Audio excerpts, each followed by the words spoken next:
Então tá bom. Então vamos lá, vamos começar essa bagaça então. Muito obrigado por ter aceitado aí a minha convite estranho de ter uma entrevista, uma conversa usando aí essa plataforma chamada Zoom, que eu acho que todo quanto é pescador no mundo está usando agora, né? Para poder contar a história e mandar notícia para o povo. Né? Então a ideia com essa Privilégio é meu. não, Privilégio é meu. a ideia com essa entrevista surgiu através de uma outra ideia, que eu tenho feito isso em inglês com outras pessoas que eu conheço, através do Krav Maga, através do trabalho, né? Então comecei a conversar com um aqui, um ali, e daí uma bela hora eu sentado aqui, acho que 3 horas da manhã, tomando alguma coisa, eu falei, pô, peraí, eu conheço pelo menos umas 10 vezes mais pessoas do outro lado, né, que falam português do que os que falam inglês. Então vamos começar a conversar com a galera da velha guarda. E, é claro, você foi o primeiro da lista aí, né? Então vamos botar aí os pingos nos is, como se diz o negócio. Que bom, que bom. Fico feliz. Obrigado por ser o primeiro e que a gente consiga fazer com que os outros também possam aí participar, né? Com certeza, com certeza. Então, o que eu tenho perguntado para o pessoal é o seguinte, eu não tinha um formato nenhum, eu simplesmente tinha um caderninho aqui com algumas perguntinhas, mas as perguntas eu sempre esquecia e acabava deixando para outra hora. Mas a gente conseguia sempre conversar pelo menos 1 hora, que é um prazo bom aí para começar a contar a história. Mas eu tenho certeza que nós temos pelo menos umas 10 horas de conversa, se fosse para colocar tudo em dia, né? Então, aí não dá, né? Vai demorar muito tempo. Mas, enfim, eu quero que você me conte um pouco de você. Eu quero que você me conte do teu começo, do teu meio e do teu futuro. E tenta aí, vamos dividir uma ideia. Para quem não nos conhece, por exemplo, estiver assistindo isso no YouTube daqui a 5 anos, vai saber que pelo menos um pouco da tua história. Então, pode começar. Legal, legal.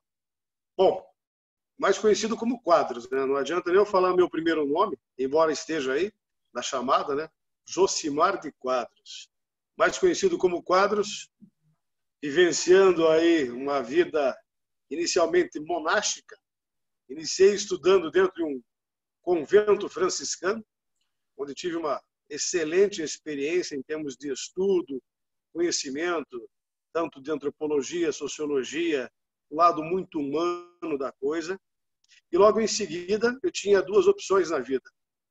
Ou eu continuava a vida monástica, ou então eu partia desta vida para uma outra vida. Até devidamente motivado pelo meu pai, como sendo o único filho homem da família, meu pai falou o seguinte, numa das minhas viagens de férias em casa: se teu pai morrer hoje, quem vai alimentar a tua família é você, meu nego. Você acha que a vida monástica vai te dar sustentação financeira para tal? Éramos eu, pai, e mais mãe e 3 irmãs. Consequentemente, falei, opa, ali começou a brotar uma coisa um pouco diferente. Depois daquelas férias, eu voltei para a minha vida monástica e falei, não. O que o velho pai falou calou mais forte. Uau. Logo em seguida, no ano seguinte, eu saí, devidamente motivado. E aí, o que eu ia fazer? Eu sabia muito bem tudo sobre a vida religiosa. Eu tive 1 ano de fazer uma parte mais de meditação, fazer o quê e não fazer o quê. Fiquei 1 ano como estagiário dentro de um banco, Caixa Econômica Federal aqui no Brasil. E nesse ano ele me foi muito interessante, porque eu estava naquele ano entre 17 e 18 anos. Não pensei 2 vezes. Voltei para uma vida agora militar. Fui voluntário para servir ao Exército Brasileiro. Fiz todos os testes, na época nós tínhamos vários testes, principalmente para quem era voluntário.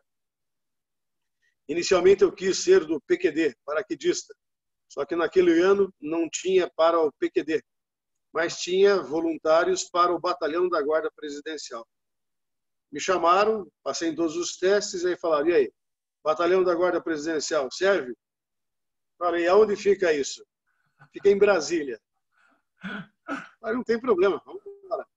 Optei e fui para Brasília. E aí começa toda a minha vivência dentro de um outro mundo, mas ao mesmo tempo um mundo que, mesmo sendo um mundo diferente da vida monástica, ele se parece dentro das olha aí, particularidades, né?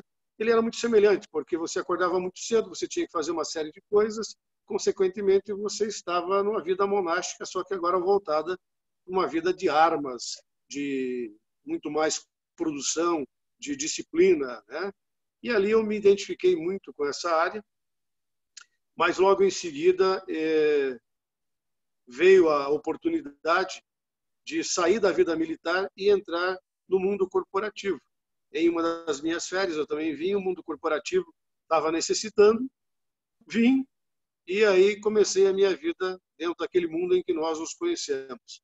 Estamos falando aí de 1988, 1989, quando nós iniciamos a nossa vivência no mundo da segurança corporativa em Curitiba. E nós estamos falando de uma época em que a legislação brasileira ela era muito nova, fazendo um overview bem rápido aí em relação àquilo que eu vivenciei. A Lei 7.102, que é a lei que faz justamente a fiscalização, que nasce a segurança privada no Brasil, ela nasce em 1983, 1984 ela entra depois da vacância da lei e logo em seguida ela começa a ser gerida.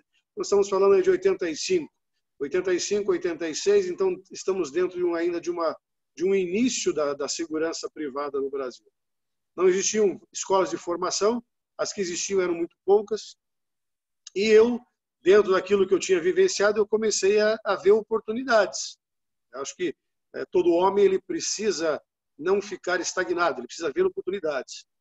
Assim como nós nos conhecemos dentro do mundo de oportunidades, eu nunca deixo de lembrar que em um dos tantos momentos desse início da segurança privada, nós criamos aí o primeiro monitoramento eletrônico com atendimento tático, né?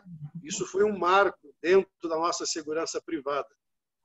Mas eu também não me segurei aí. Eu fui olhando o mundo dentro daquilo que nós tínhamos até então, de vigilância, supervisão, e as escolas de formação elas eram muito cruas.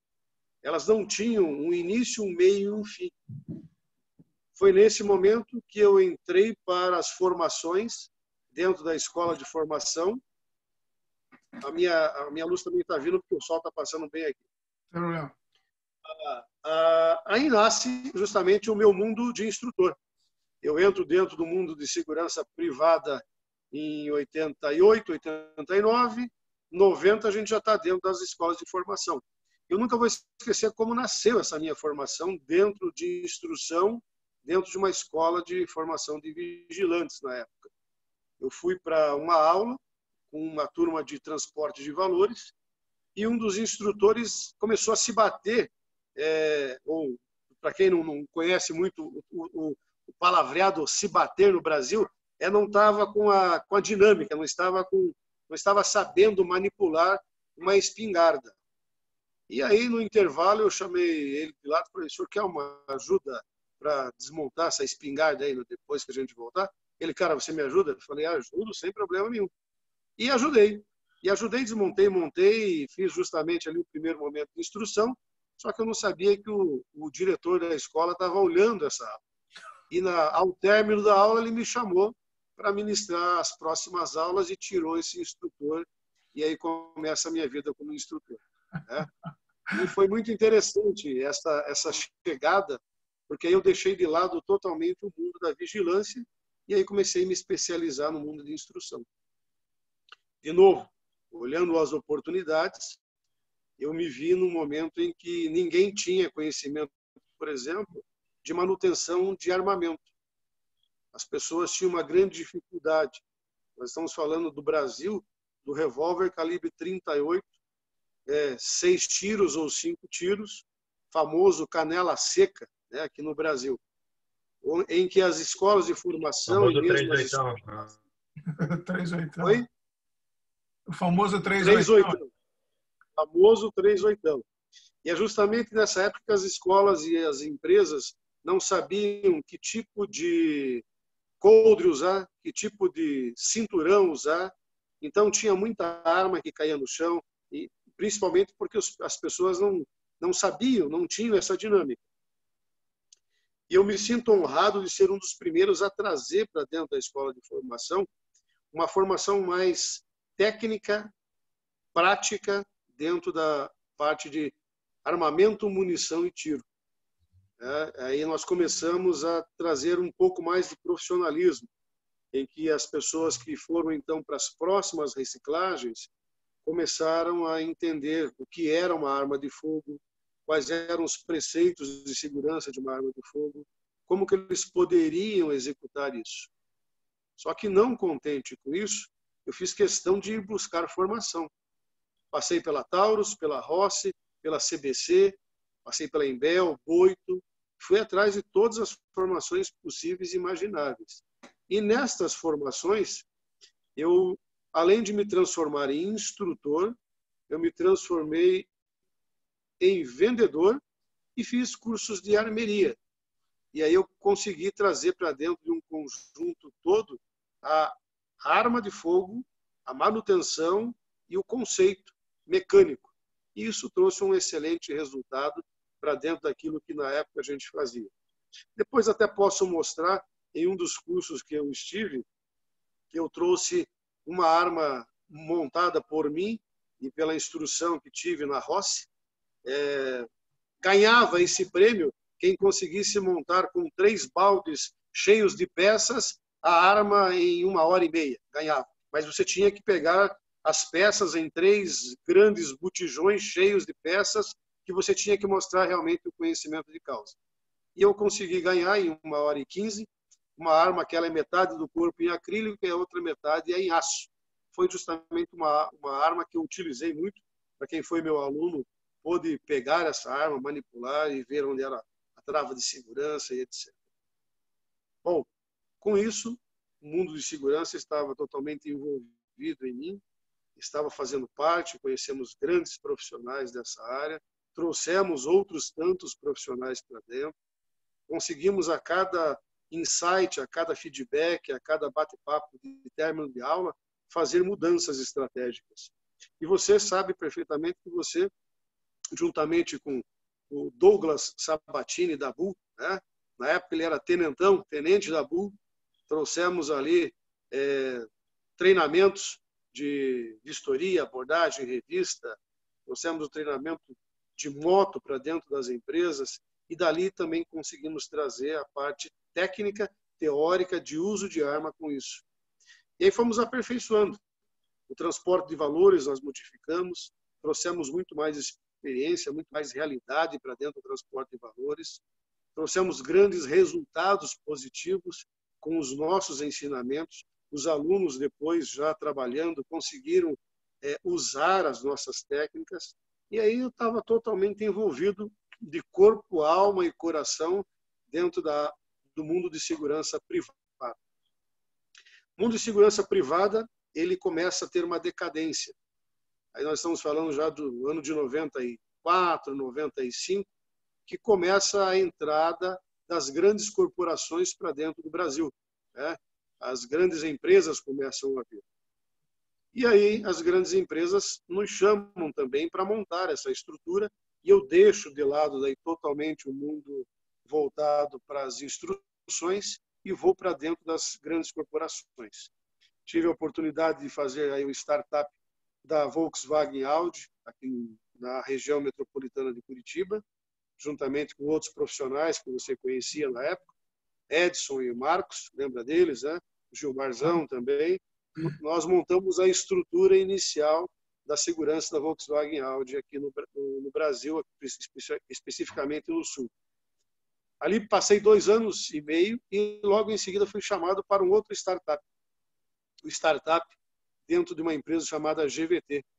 A GVT foi uma empresa onde vieram pessoas oriundas de Israel, que tive a grata satisfação de trabalhar com Menahem, Yosef e o Agif, que foram justamente as pessoas, se vocês entrarem, principalmente vocês que são do mundo de Krav Maga, vivem aí em Israel, o Menahem e o Yosef, eles foram as pessoas que fez a parte de comunicação e o outro a parte operacional do resgate em Entebbe. Esses caras estavam aqui no Brasil, fizeram o lançamento da GVT e eu tive a satisfação de trabalhar com eles, agora voltado para um mundo mais de Executive Protection. Então, vocês podem imaginar, dentro desse mundo, como foi gratificante trabalhar com essas pessoas.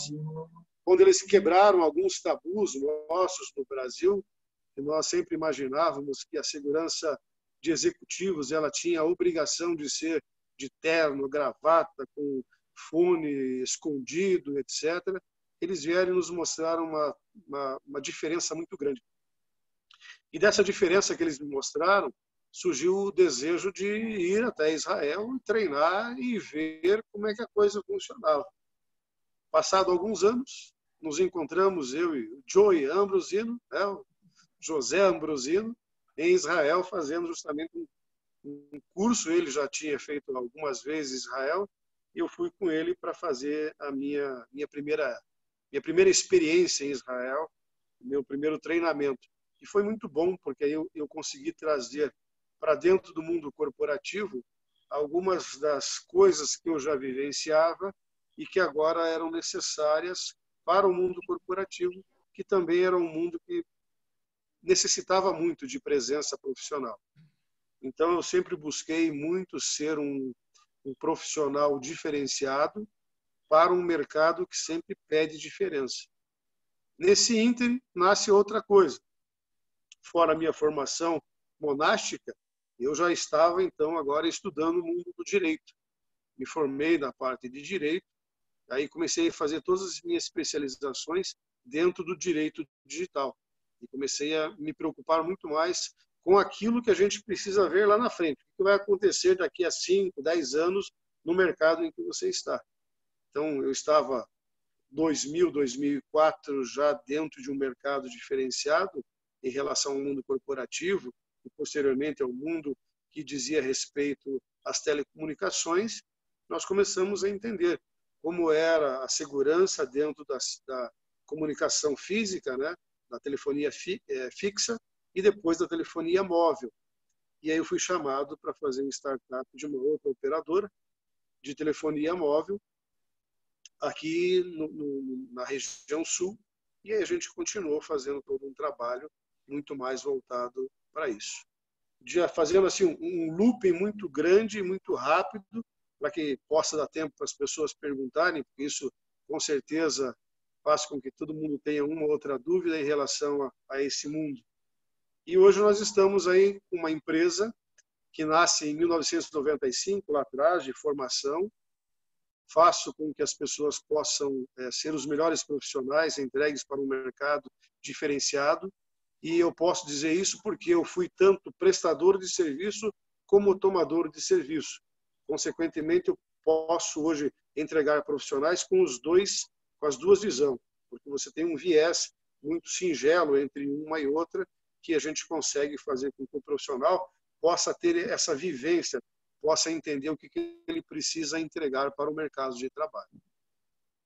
Bom, bastante coisa, hein, cara? Brincadeira, hein? Aquela história do Face tem a carteirinha, não? Para quem não sabe dessa história, tem...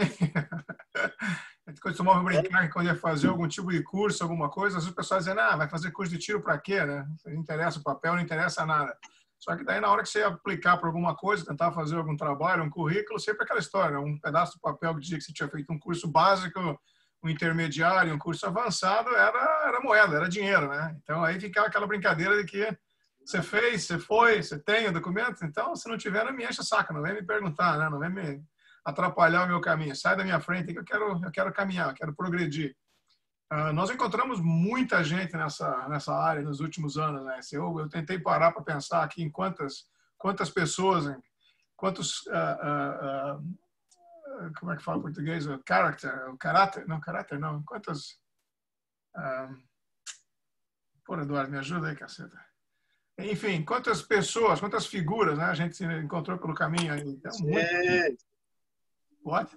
E vieram pessoas de todo tipo, né? Vieram pessoas muito boas que quiseram aprender, vieram alguns traíras que aprenderam e depois te deram rasteira, né?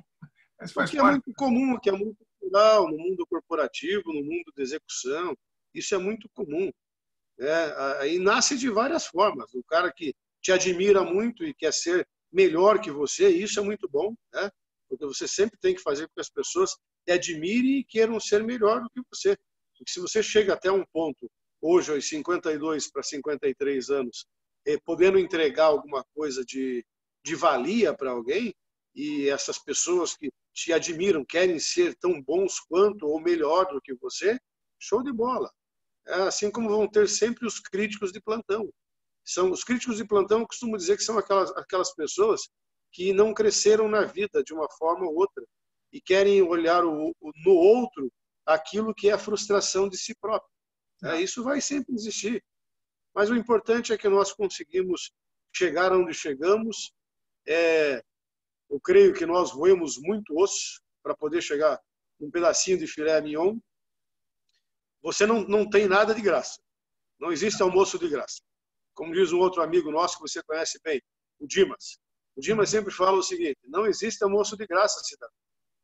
Se alguém te chamou para alguma coisa, algum objetivo tem.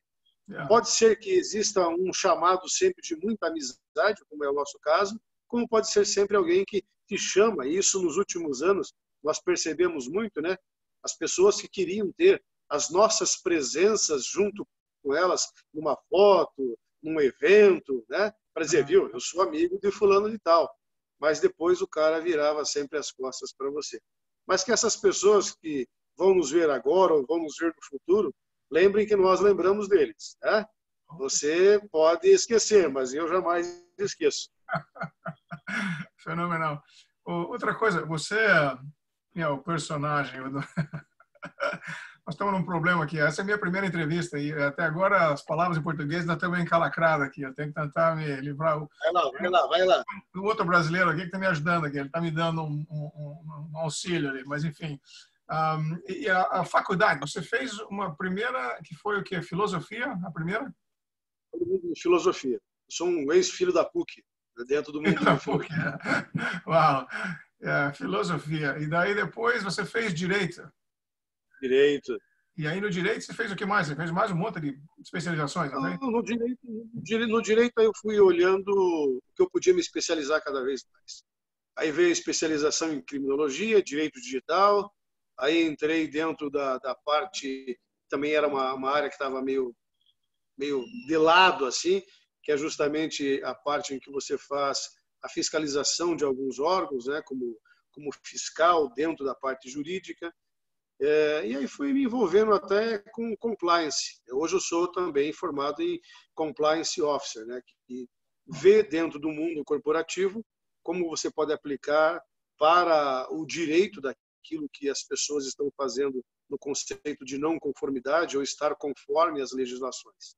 E agora no Brasil nós estamos vivendo a LGPD, que é a Lei Gerais de Proteção de Dados, que também traz um outro tanto de possibilidades para você olhar o direito de uma maneira muito mais não compacta, né? O direito é uma coisa que se move conforme a sociedade vai se movendo. E é isso que me atraiu muito para o mundo do direito, né?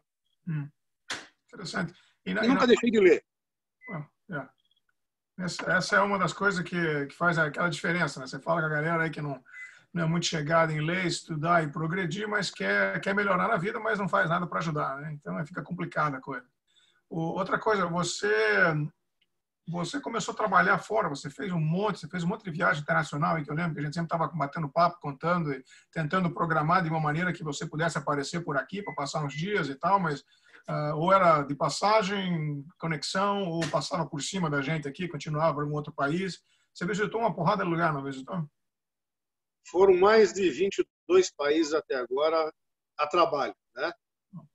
Como eu te disse e falo e sempre repito, uma das coisas que sempre nos atrai, eu acho que é justamente essa origem nossa, né?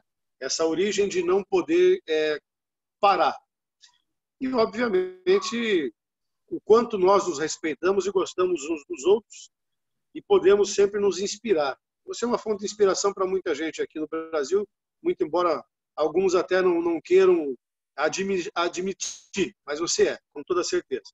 Para mim, eu digo com toda certeza que a tua vontade, a tua gana, quando você foi para os Estados Unidos primeiro, depois para Israel e foi buscando, me inspirou, e eu me inspirado em você também fui atrás de muitas das coisas que envolviam Executive Protection. Dentro das grandes corporações, aí, as internacionais, houve sempre uma necessidade de acompanhar o alto escalão, o médio escalão, para viagens internacionais. Aí, inúmeras viagens de vários setores, vários segmentos. E eu consegui fazer com que eu pudesse conciliar o meu lado profissional e poder fazer com que eu pudesse estar junto com essas pessoas, levando e trazendo. Para você ter ideia, cheguei a conduzir aí mais de 300 brasileiros para algumas das viagens, né? Tendo aí a necessidade de fazer a coordenação com outras empresas fora do país, para que eles pudessem nos dar justamente a guarida em termos de armamento, em termos de proteção, porque você não pode levar para o Brasil, obviamente pelas questões legais. Então, nasce com análise de risco, nasce com planejamento, junto com as empresas que justamente fazem aí todo o background aí de poder estar num startup, estar numa fusão, estar numa administração, numa convenção, e foi muito interessante. Foram vários países, tanto na América Latina, na Europa, muitos países, e o último agora foi para a África também. Foi bem interessante. Você foi para a África Nasce do Sul, muita coisa. África do Sul. Então, consegui sempre levar e trazer todo mundo saudável e são, melhor do que puderam ir, com toda certeza. Dentro desse âmbito, tivemos, obviamente, lugares que nós visitamos que foram lugares que tinham suas crises internas, ou até mesmo estavam em estado de guerra com países periféricos, onde a gente teve um pouco mais de segurança voltada para que nada de fato acontecesse. Tive aí um suporte maravilhoso de uma equipe aí da Europa, que sempre nos acompanhou como backup, extremamente discretos, e muitos dos eventos, por que não dizer 90%, as pessoas que estavam protegidas só foram identificar que estavam protegidas quando estavam embarcando de retorno, né? Quando perceberam, e aí sempre um ou outro vinha perguntar: mas vocês estiveram conosco todos os momentos? Sim, todos os momentos. E isso talvez traduza da melhor maneira possível o que é um excelente trabalho de Executive Protection, né? Porque você não precisa estar como number one, né, ou mosca todo o tempo. Você tem, obviamente, que estar protegendo, saber o momento certo, e isso nasce sempre com uma análise de risco prévia. Foi muito legal todas as viagens, todas. Interessante, muito legal. E desses lugares todos que você visitou, você voltou com a família depois para outros países e acabou tendo mais tempo para poder conhecer e visitar. Uma das coisas que me perguntavam quando eu, naquelas minhas tentativas malucas de sair do Brasil, né? E toda vez que alguma coisa não dava certo, eu voltava, sempre tinha aquela coisa de, pô, você foi, você gastou dinheiro e agora vai ter que começar de novo, arrumar emprego e tal. E uma das coisas que eu dizia para todo mundo era o seguinte: o fato de ter entrado no avião, desembarcado no outro país, se fosse para entrar no avião e voltar para cá, já teria valido a pena. Você está entendendo? Então, às vezes, a pessoa não conseguia entender o porquê disso, né? Mas o fato de você poder sair, como diz a história de uma mente que se abre a uma nova dimensão, jamais volta ao tamanho original, né? Então, acho que você só entende isso quando você consegue sair desse lugar aí e conseguir ver com os seus próprios olhos uma outra dimensão, uma outra coisa, uma outra língua, uma outra cultura e tal. E nessas duas viagens todas você teve chance de visitar vários lugares e desmistificar muita coisa, né? Porque tem muita aquela coisa de que você olha o exterior, acha que, pô, tudo é maravilhoso, tudo funciona, tudo é bonito, né? Mas quando você muda para lá, ou você passa algum tempo visitando, você descobre que, peraí, eles têm muita coisa boa, mas tem muita coisa ruim também, né? É tudo uma questão daquela coisa do que você quer, né? Que eu digo para todo mundo que vem para cá, por exemplo, para a Inglaterra, você gosta de nariz, você vai numa festa onde só tem nariz e tudo bem, você está na teu, né? Você gosta de cotovelo, você vai numa festa que tem cotovelo. Então, quer dizer, tudo depende do que você quer, você vai achar, é uma questão de você procurar e tem coisa boa, tem coisa ruim. Desses lugares todos que você foi, qual deles mais se aproximou com o que você tinha, por exemplo, de conhecimento no Brasil? Por exemplo, a Itália. Todo mundo fala da Itália, tem o meu tetravô, que era italiano. Só que você vai para a Itália, você fica 2 minutos e descobre que você queria matar o teu tetravô se você pudesse, né? Porque os caras são meio complicados. Enfim, teve algum lugar que você sentiu isso? Algum lugar que você se surpreendeu? Olha, eu vou dizer que eu me surpreendi positivamente, principalmente na França, tá? Mas não especificamente em Paris, mas sim em Orleans. Eu vi uma cidade bucólica e, ao mesmo tempo, a forma como nós somos recepcionados, independente de ser por uma família brasileira que lá está, e são grandes amigos meus, aí o Márcio Poletti e a sua família, né, que sempre nos recebe lá. Mas, independente disso, eu senti dentro daquela vivência bucólica, talvez algo que nós brasileiros precisássemos aprender com aquela forma muito mais dinâmica e, ao mesmo tempo, sutil das pessoas viverem, né? Então, lá é um lugarzinho assim que me chamou muita atenção em relação a isso. Se eu for fazer um comparativo com o Brasil, nada melhor que ir a Lisboa, né? Lisboa, para mim, é Brasil. E aí pega um pedaço Brasil-Rio de Janeiro, um pedaço Brasil-São Paulo e um pedaço Brasil até Sul. Então, nós somos muito, talvez até pela própria origem de nossa descoberta, né? Aspas, descoberta, né? Brasil. Os portugueses, nós temos muito deles, eles muito de nós, muito embora, às vezes, um ou outro não queiram admitir isso. E de todas as minhas viagens, aquela que eu volto e, assim, me transformo, Turquia. Você esteve lá também. Istambul, para mim, é uma cidade muito mágica, né? Quando você está ali, você se remete à antiga Constantinopla, e quando você vai a uma Hagia Sofia, e você consegue voltar no teu tempo, né? E mental, e histórico e de estudos, e ver que ali tantas coisas foram decididas para uma continuidade do que nós temos hoje. Se nós olharmos Constantinopla, é uma das grandes sedes, inclusive, das questões religiosas que a maioria dos países vivem e não conseguem administrar. E, ao mesmo tempo, quando você sai de Istambul e vai à Capadócia, você tem uma quebra. Você está no mesmo país, você tem uma quebra. Você vai assim do 80 ao 8 em 2 horas e pouquinho de voo, e você se depara com uma questão muito diferente e mágica, né? Eu considero a Capadócia um dos lugares mais mágicos que eu visitei até agora. Lugares antagônicos. Aquele que choca você. Quando eu cheguei, obviamente, saindo da China, bom, a China em si já é uma grande loucura, né? Quando você chega ali e você consegue andar e ver que eu costumei dizer quando eu voltei para o Brasil, nada pejorativamente aos chineses, por favor, não quero me sacrificar depois, mas eu diria que se alguma raça fora do planeta fez algum tipo de experiência, fez um pedaço na China, sem sombra de dúvida. Eu sempre brinco que a minha teoria é o seguinte: nós somos os alienígenas. Nós somos alienígenas. Estamos olhando para os alienígenas lá fora, mas nós deveríamos olhar para dentro. Porque se você parar para analisar as culturas, as tradições e o povo, e essas divisões e língua, é aquela história do Star Trek, né? O cara que fez o Star Trek, é exatamente isso, né?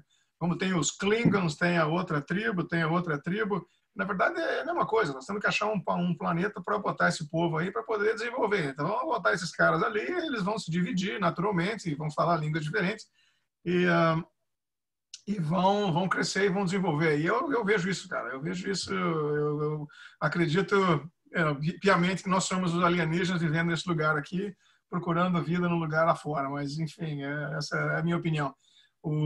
Mas o que mais me frustra, pegando esse pedacinho da tua fala, é que a gente olha o ser humano que está aí agora com um inimigo invisível, né, um chamado coronavírus, Covid-19, que não precisou de guerra atômica, não precisou matar ninguém, não precisou dar um tiro. E nós estamos aí agora todos confinados, muitos países aí depois do lockdown ou estão em lockdown, aqui no país muita gente morrendo, né? E um bando de gente ainda, assim como aqui talvez estejam aí em outros países, que não estão dando a mínima para isso. E aí sim eu concordo com você, aqui nós somos alienígenas. Nós somos alienígenas porque nós ainda estamos vivendo muito dentro de uma de uma estrutura mental extremamente pequena. Nós precisamos sair, sim, da nossa cidade, precisamos sair, sim, do nosso bairro, do nosso país, conhecer outras realidades. Porque quando você vai e conhece, você quebra muitas daquelas coisas místicas que existiam em você e você vem muito mais pé no chão. O ser humano precisa pisar mais no chão, precisa ser menos egoísta, precisa olhar o mundo de uma forma muito diferente. Nós aqui estamos, e daqui a pouco nós não estamos mais. Eu fico imaginando, por exemplo, agora a Itália é um dos países que eu tenho grandes amigos lá, vou sempre que posso, gosto muito de Veneza, Verona, e assim, quando você vê que a quantidade de italianos que morreram e estes que são tão apegados dentro, por mais que eles tenham toda a sua mística familiar, a sua forma de agir, que são até meio rudes uns com os outros, não puderam enterrar os seus mortos. Assim como muita gente não está podendo enterrar. Só que mesmo assim ninguém está aprendendo com isso. Infelizmente tem muito oportunista ganhando dinheiro com isso. Isso é uma grande frustração, muito embora você vá, veja coisas muito bonitas, todos os lugares sim têm coisas positivas, todos os lugares sim têm muitas coisas negativas. Então creio que a gente precisa crescer muito com isso aí. Uma das coisas que esse corona tem feito é fazer com que a galera, em vez de olhar o exterior, comece a olhar o interior, né? Aquela história, o que eu preciso? Eu precisava de tanto dinheiro, eu precisava trabalhar 12 horas por dia, eu precisava deixar a família e não ver os caras durante o dia inteiro e encontrar os filhos no final de semana. Que a gente está trazendo a galera num ponto onde, quer dizer, você está vivendo com a família agora, quer dizer, o bom ou ruim, isso eu não sei o que vai ser, né? Que vai ter um monte de divórcio, um monte de filho nascendo no final desses 9 meses, vai ter uma explosão dos dois lados, né? Número de pessoas nascendo, pessoas morrendo, pessoas se divorciando, pessoas casando, enfim. Eu acho que isso sempre acontece, mas se você olhar, a cada 100 anos costuma acontecer uma coisa dessa. Entre 100 anos, 90 e poucos anos, 80 e poucos, sempre tem alguma coisa acontecendo aí. Desde aquela peste, como é que chamou aí, que chamava de gripe espanhola, que não tinha nada a ver com os espanhóis, foi que os americanos que voltaram para os Estados Unidos, lá dos campos de batalha na França, levaram esse negócio embora. Então, quer dizer, sempre tem alguma coisa que acontece. Só que eu acho o seguinte, desse vírus todo, tem muito problema da mídia, né? Nos Estados Unidos, por exemplo, os caras com quem eu falei ontem, hoje, inclusive, os americanos estão com as armas na mão, em frente da prefeitura, apontando a arma, dizendo que eles querem os direitos dele, que ele tem direito de tocar a vida, abrir os negócios, e que os políticos é que são os culpados. Eles não estão entendendo isso. Isso são os americanos falando isso, né? Então, quer dizer, no Brasil, quando você fala que o cara tem que usar máscara, o cara quer colocar a máscara na cabeça em vez de colocar no rosto, quer dizer, não é porque o cara ele é ignorante, com certeza, mas não é porque é brasileiro, aquela coisa de dizer que é por isso que acontece no Brasil. Isso está acontecendo fora também. Aqui na Inglaterra, por exemplo, hoje teve uma manifestação gigante no Hyde Park, no centro de Londres, onde os caras estão dizendo que isso é propaganda política, que toda aquela coisa de, como é que chama, de teoria da conspiração, em que, quer dizer, o pessoal tentando colocar aí alguma coisa no mercado, poder controlar a massa, enfim. Ninguém sabe, na verdade. Cada teoria, cada estudo que você tem 10 que são contra, né? E para cada 10 que são contra, são 10 que são a favor. Então, é muito complicado, tem muita informação. Eu acho que hoje em dia, com a mídia, acaba que num segundo você coloca a informação no teu telefone, o cara no outro lado do mundo já recebeu, talvez não prestou atenção no que você colocou, interpretou de uma maneira diferente, já mandou aquilo para frente, e aquilo já virou uma bola de neve, onde, na verdade, não precisava, não existia isso, né?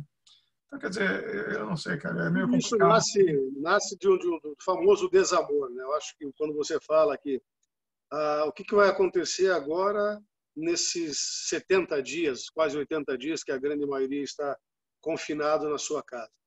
Eu acho que a primeira coisa que está acontecendo, e aí é justamente, agora filosofando um pouco, tá? Opa. As famílias talvez aquelas famílias de fato, estão se redescobrindo.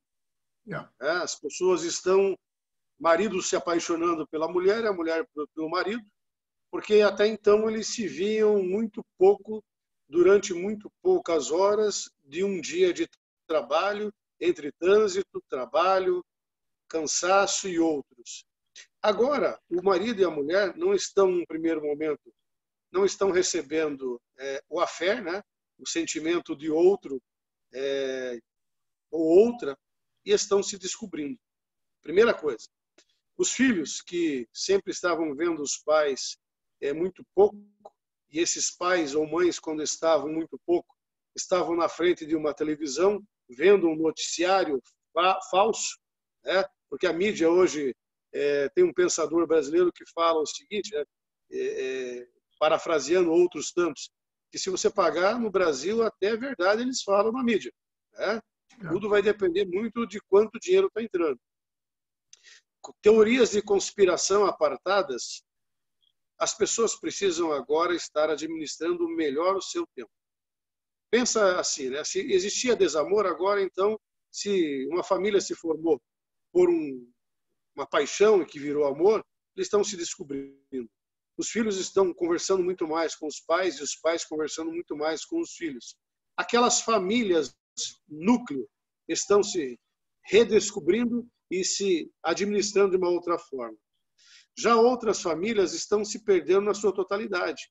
São esses jovens que, por já não estar dentro de um contexto familiar, não estão nem aí, que para usar a máscara do jeito A, B ou C, estão saindo nessas festas clandestinas. Então, sair para a festa clandestina hoje, para muito jovem, até muitos pais e mães de família, está sendo eu consegui sair, ninguém me pegou, não fui multado.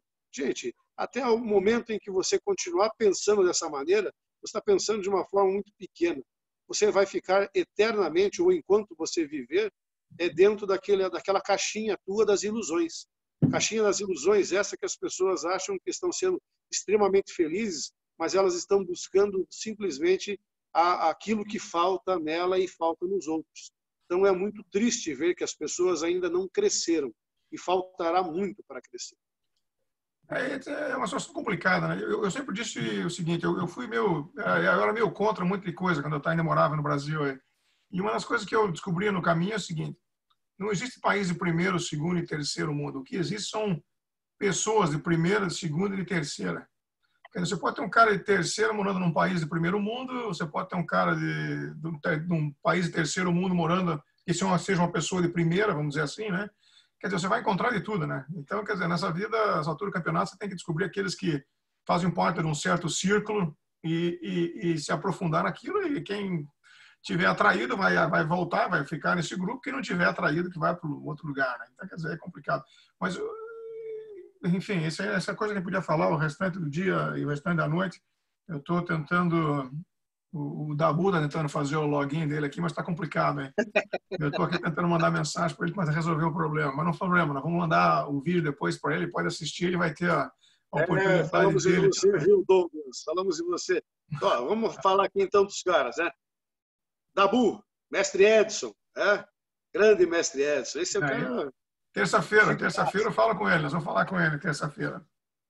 O mestre Edson, outros tantos que passaram. Railson mandou um abraço para você. Não sei se Railson, nós nos conectamos de novo aí no Instagram outro dia, foi muito engraçado, foi muito bacana. E tem tantos outros aí, o Cassis, que eu não vejo há muito tempo, eu entrei com o Cassis. Cassis, nós conversamos toda manhã, pelo menos dando bom dia um para o outro. Ele está lá no Espírito Santo. Sabe onde foi que eu conheci que eu reencontrei o Cassis? Foi através do Dabu, do Coronel Dabu. Nós estávamos na África do Sul, eu acho. Nós fomos para lá uns 2 anos atrás. Ele foi me visitar com a esposa, os filhos. Nós fomos caçar, na verdade. E daí ele mandou mensagem para o Cassis, começou a bater papo, fez uma ligaçãozinha de vídeo e tal, e foi muito legal. Mas ficou por isso mesmo e acabei não pegando o telefone dele, mas uma hora dessa você precisa me passar o telefone dele para a gente poder bater papo. Ele tem história para contar também. Mas vamos voltar aqui. O Brasil, por exemplo, você tem alguma ideia de sair desse lugar e tentar os novos horizontes? Não. O que está te segurando nesse lugar aí? Vamos lá. Que você já está velho já, que blá, blá, blá, que você tem raiz. Não, eu acho que não, muito pelo contrário. Eu já teria saído daqui para fazer uma experiência fora. O meu filho, o Lucas, ele tem uma grande vontade de fazer de novo essa experiência. A Bruna, minha filha, até a Carla, a esposa, também tem muito esse desejo. Eu creio que ainda não apareceu aquele momento certo, só isso. Mas nós pretendemos sim fazer uma experiência fora aí por mais tempo, né? O corona está aí, mas Aonde fazer? mais momento exato do que o corona agora não existe, né? Porque o mundo vai ser assim, pós-corona e depois do corona, vai ser mais ou menos essa a divisão. Exato, exato, exato. E nós tivemos condições, nós quatro, de viajarmos juntos para vários lugares, né? Então, nós teríamos que primeiro sentar e ver aonde seria esse lugar que nós iríamos nos adequar melhor, né?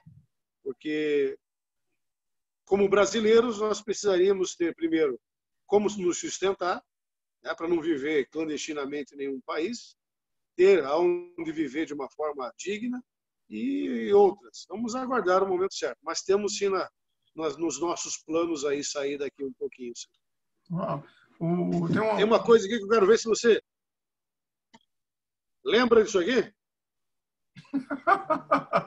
Uau, Elvis, pô, isso é velho, hein?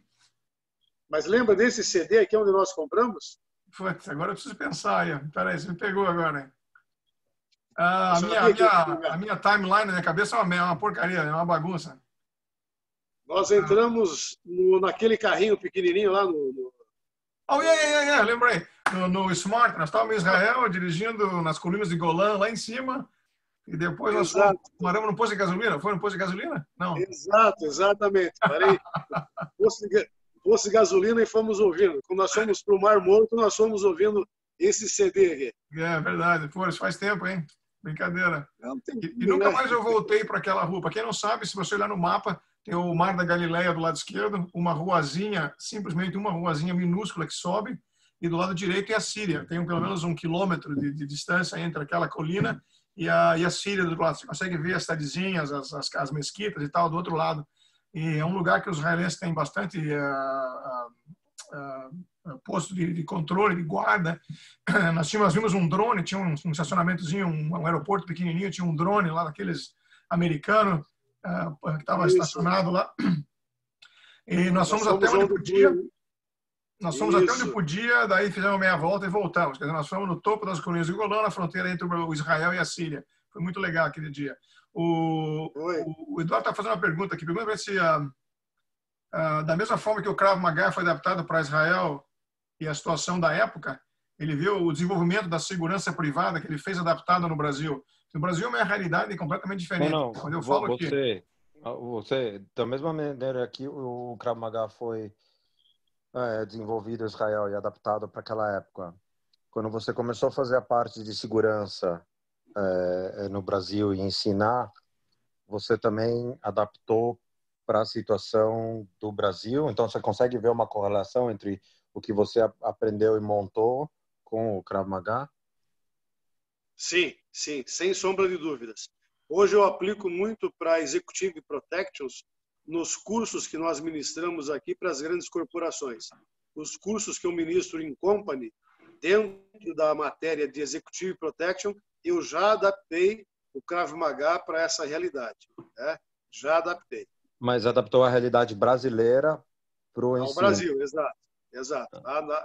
Tem que existir sempre uma adaptação, senão as pessoas não vão conceber de uma forma diferente. Mas nós não perdemos a essência, tá? Você adapta, mas sem perder a essência.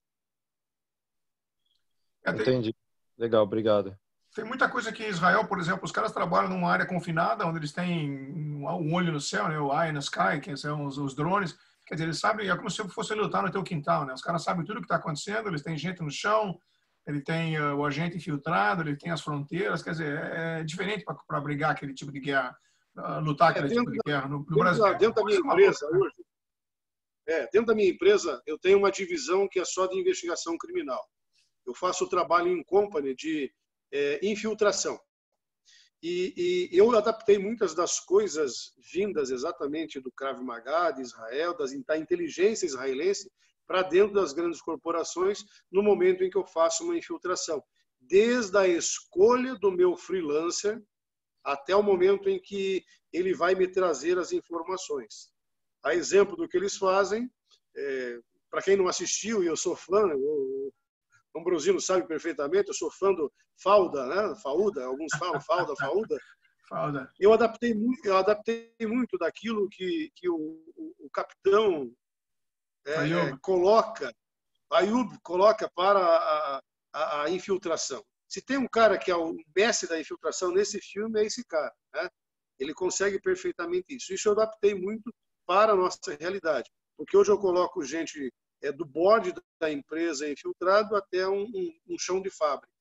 E você colocar essas pessoas nessa conotação, dar um pedaço de uma coisa para um, trazer para você outro pedaço para outro, para você formata toda a história, é um grande passo também dentro da inteligência israelense.